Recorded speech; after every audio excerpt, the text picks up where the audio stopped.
Esta historia comenzó a escribirse hace ya más de un siglo. 1905 es la fecha en que Luis Terrazas Fuentes dona 475 hectáreas a la empresa American Smelting and Refining Company para que en este terreno se construyera una planta beneficiadora de metales, con una capacidad aproximada de 200 toneladas. Mientras tanto, el gobernador de esta época, Enrique Grill, no se hizo esperar, pues aprovechó para apoyar al proyecto con una extensión de impuestos por 20 años a esta empresa, con la condición de concluir la obra en un plazo de 3 años. Fue así como en mayo de 1908, la construcción de la fundidora fue concluida en su totalidad, la cual fue construida por 3 hornos marca Rustin encargados de quemar y fundir metales, es decir, las máquinas que daban pie a este gran negocio.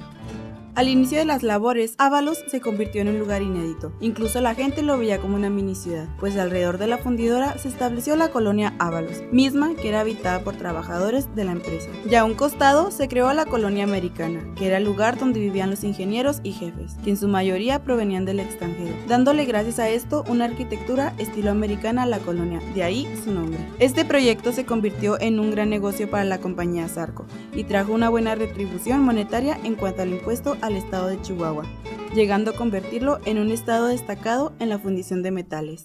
Soy Carlos Cruz Vaca, actualmente estoy trabajando para Radio Universidad y pues orgullosamente nací en la fundición de Ábalos un mes de septiembre del año de 1958. Soy empleado jubilado de la Federación y pues estamos más que puestos para iniciar con esta entrevista. ¿Cómo se vivía antes en Ábalos? Mira, Jenny, el preguntarme cómo se vivía antes en Ábalos, déjame y ubico precisamente a quien va a estar viendo este video. Yo nací en el año de 1958 y Ábalos fue fundado en el año de 1908. Es decir, ya habían pasado 50 años cuando yo nací, precisamente ahí en la clínica obrera de Ábalos, Chihuahua.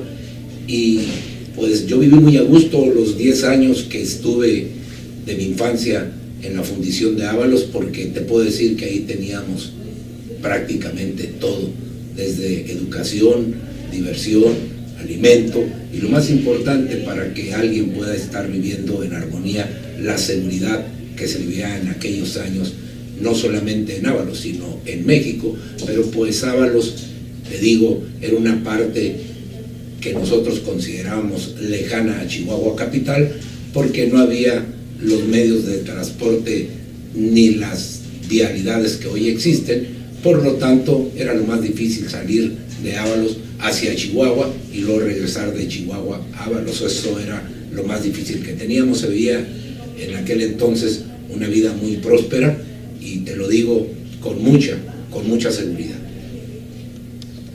Y si nosotros sacamos un promedio de 5 personas por familia en aquel entonces, estamos hablando de una población cercana a las 5,000 personas.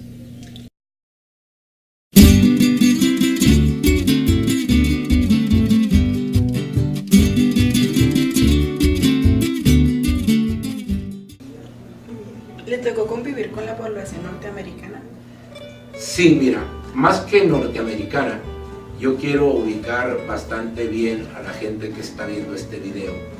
Le llamaban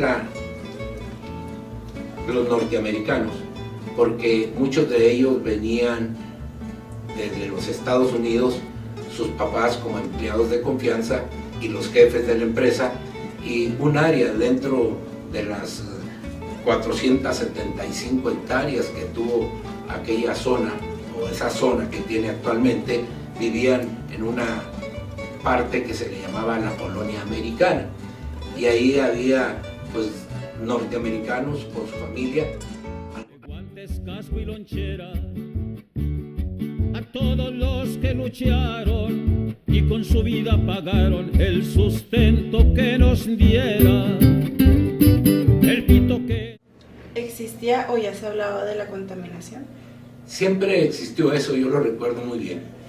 El tronerón, como nosotros lo conocemos, una de las troneras, la más alta, pues despidía una especie de polvillo que en muchas ocasiones tu sabor en la boca era algo pues incómodo.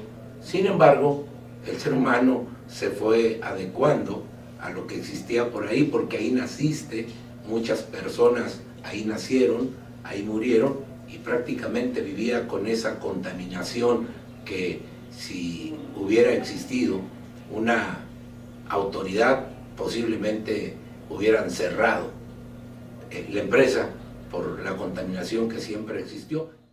Renglones en el libro del recuerdo, las quintas y tu rebote, y los románticos bailes del Club Verde y el Obrero.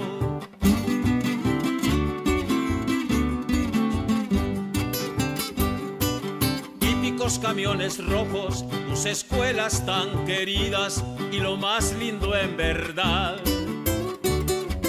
Tus hermosas mineritas que paseando en la placita nos hicieron suspirar.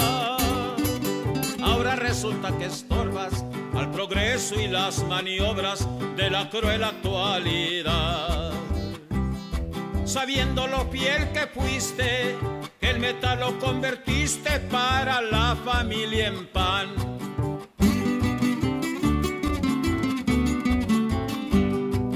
Ábalos de mis amores. Fue gracias a esto que en septiembre de 1993 la fundidora Ábalos cierra oficialmente su planta, y es este el momento donde la empresa pide a los vecinos el regreso de las casas y les da tiempo para que desalojen sus hogares. ¿Cómo favorecía esa industria fundidora de metales en la economía del estado? Bueno, pues por ahí dicen que parte de la grandeza que es el municipio de Chihuahua, sobre todo en la economía, estaba fundada en esta empresa que inició, como te digo, en el año de 1908, un 1 de mayo más o menos, con el nombre de American Smelting and Refining Company. Posteriormente terminó con el nombre de Industrial Minera México, Sociedad Anónima, y pues fue un boom para la economía de nuestro municipio y por ende de nuestro estado. Ellos fueron los encargados de formar la colonia Ábalos. El tiempo pasó y poco a poco la empresa industrial minera México, perteneciente al Grupo México, comenzó a perder el control de aquel gran proyecto que tenían en sus manos. El negocio de la fundición de metales ya no era igual, los clientes cada vez eran menos y las ganancias también.